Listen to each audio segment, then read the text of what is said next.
before returning to their conflicts of the open sands. There was this one place in the middle, around the Kaaba, which was, from even pre-Islamic times, was a place of a sacred enclosure where all people had to put down their arms.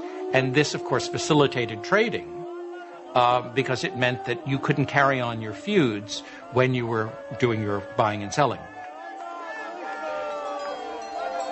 The spiritual and economic importance of the Kaaba and Mecca are pretty hard to separate as far as the pre-Islamic Arabs are concerned.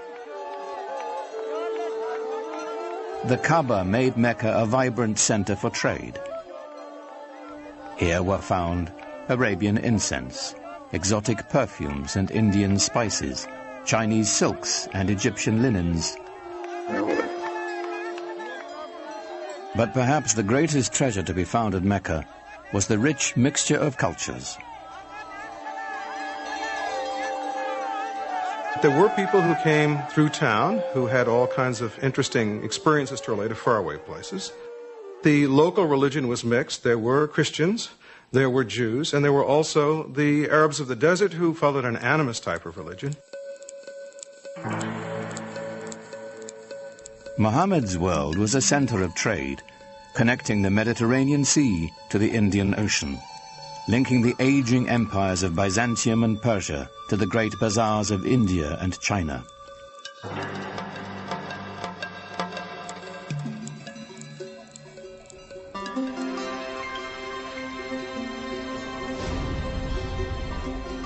Muhammad became a merchant. In fact, he had a great flair for trade. At the age of 25, while leading a caravan northward to Syria, his talents caught the eye of the shipment's owner, a wealthy widow named Khadija. She was so taken with Muhammad, she proposed marriage. Khadija. Well, I think she was a mentor as well as a wife, a very strong lady who had her own business, and Muhammad was helping her out. So it was a wonderful partnership, and I'm sure he learned a lot from her. He had a tremendous amount of contact with merchants coming from different parts of the world, passing through the Arabian Peninsula.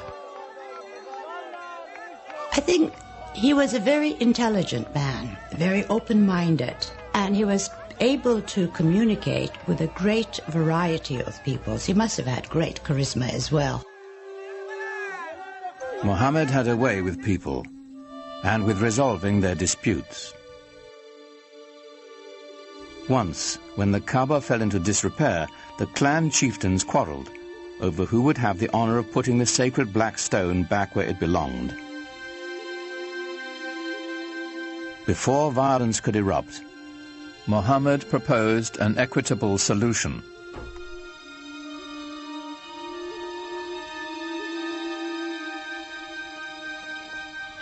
United in the effort, the four leaders shared the weight and the honor. In gratitude, they invited Muhammad himself to replace the sacred stone. He became known as Al-Amin, the trusted one. There are all kinds of indications that he was tremendously interested in religious questions. This is obviously not something that an ordinary person probably was interested in those days. He talked to sages, Arab sages. He talked to Jewish and Christian sages who lived in the area. He used to go up into the rock hills around Mecca and meditate, think about things. And at some point had this extraordinary vision, which is spoken about very evocatively and elusively.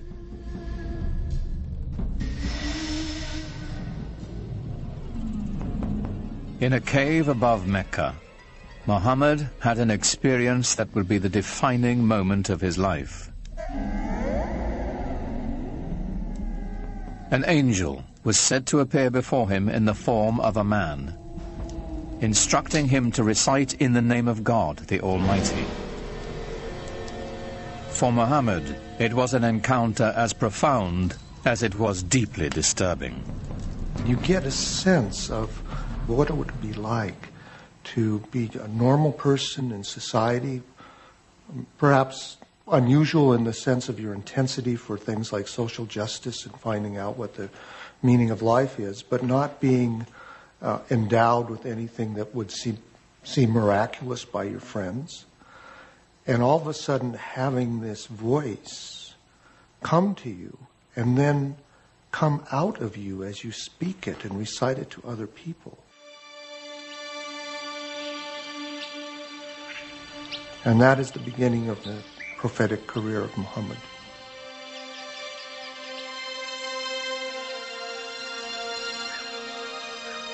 The months to come would bring more revelations. Powerful words of a lyrical quality, more beautiful than the most exquisite Arabic poetry. Above all, Muhammad was to bear one message to his people, a simple yet radical proclamation, that there is only one God. The central tenet of Islam is the oneness, the indivisible unity of God. Not something that is simply that one pays lip service to, but something that is absolutely the most important concept. Divine unity is more than saying there's only one God and there aren't other deities. It's only thinking about one thing. So to be thinking about possessions, to be thinking about status, to be thinking about power are all intellectual idols.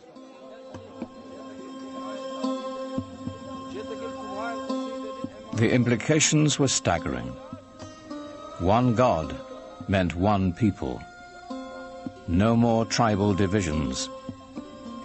To the poor and unprotected, the prospect was revolutionary. It seems to me that one of the most important things in his early teaching that isn't often talked about is the strong social justice message that he delivered. In Mecca of the time, there was an increasing separation between the haves and the have-nots.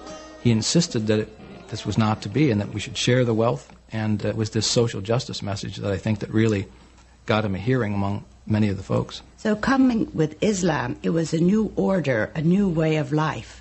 And it was a beautiful way of life because everybody was equal, black, white, men, women, children.